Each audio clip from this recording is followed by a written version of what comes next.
Halo, selamat berjumpa Bapak, Ibu, dan teman-teman sekalian. Saya Marga Sini. Pada hari ini saya senang kembali dapat berjumpa untuk membawakan topik rumah berantakan. Bapak, Ibu, dan teman-teman sekalian, sekarang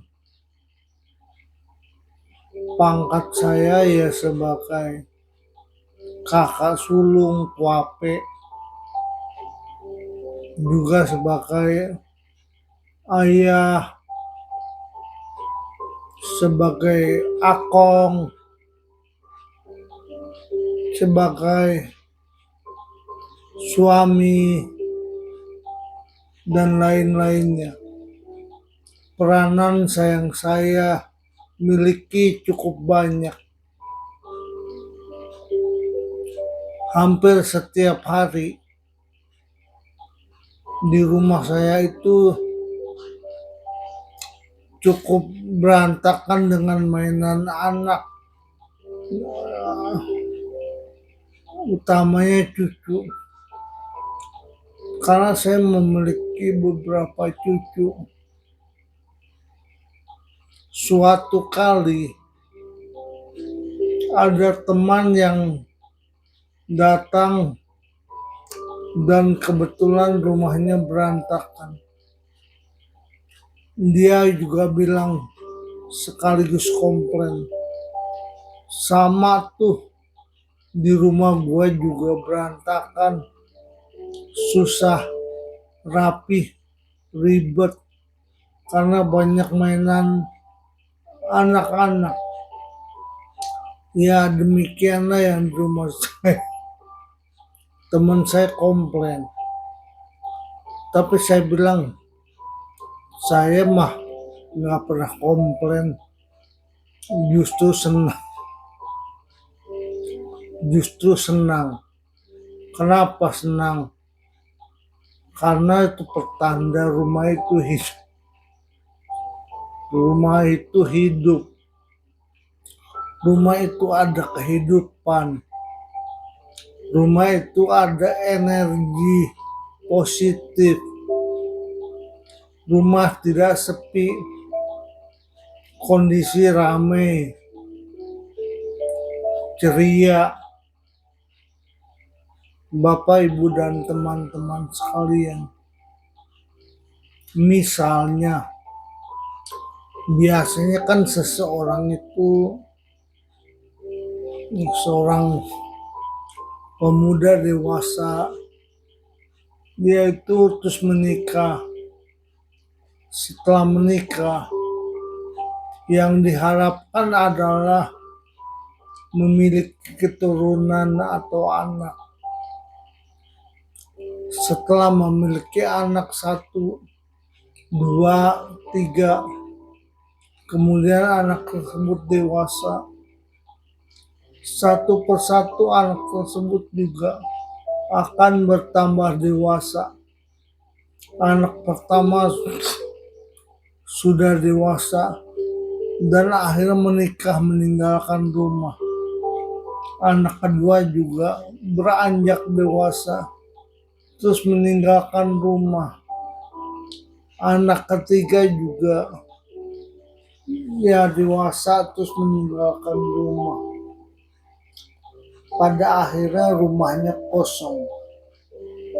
Hanya tinggal suami dan istri.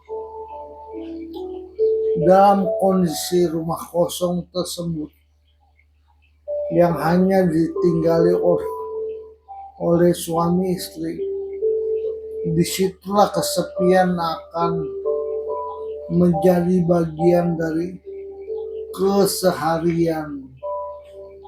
Sepi itu tidak enak. Suasananya senyap, seolah-olah tidak ada kehidupan. Bapak, Ibu, dan teman-teman sekalian, jadi kalau rumah itu rame, banyak mainan anak atau berantakan, ya tinggal dirapikan saja. Dirapikan sebentar, pasti akan rapi kembali. Dia kemudian kepada cucu-cucu atau anak-anak yang masih kecil, tinggal diberi pelajaran tentang kerapihan, kebersihan, agar supaya barang-barang tersebut dikembalikan simpan di tempatnya, agar supaya nanti kalau kita mau mencari kembali mudah untuk diketemukan.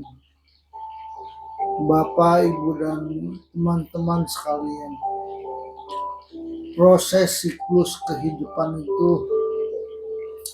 lahir, tua, sakit, mati, terus ya kalau udah ditinggal oleh kematian biasanya menangis.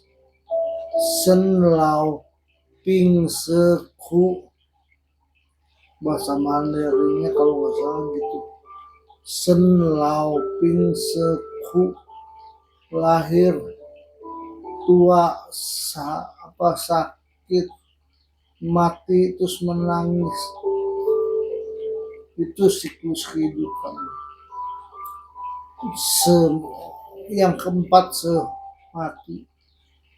Makanya dalam filosofi timur jarang sekali orang-orang Tionghoa yang suka angka 4. Kalau bisa mobil, gedung bertingkat, rumah, nomor rumah, anak tangga, sebisa mungkin menghindari angka 4.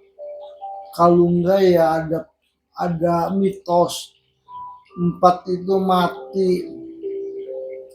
Kalau bisa angka 1 atau 2 itu lebih baik. Lahir, tua, itu mitosnya. Tapi ya boleh percaya, boleh tidak. Kalau percaya ya bagus. Kalau tidak percaya juga terserah. Saya tidak menganjurkan apa-apa. Itu dalam budaya timur begitu.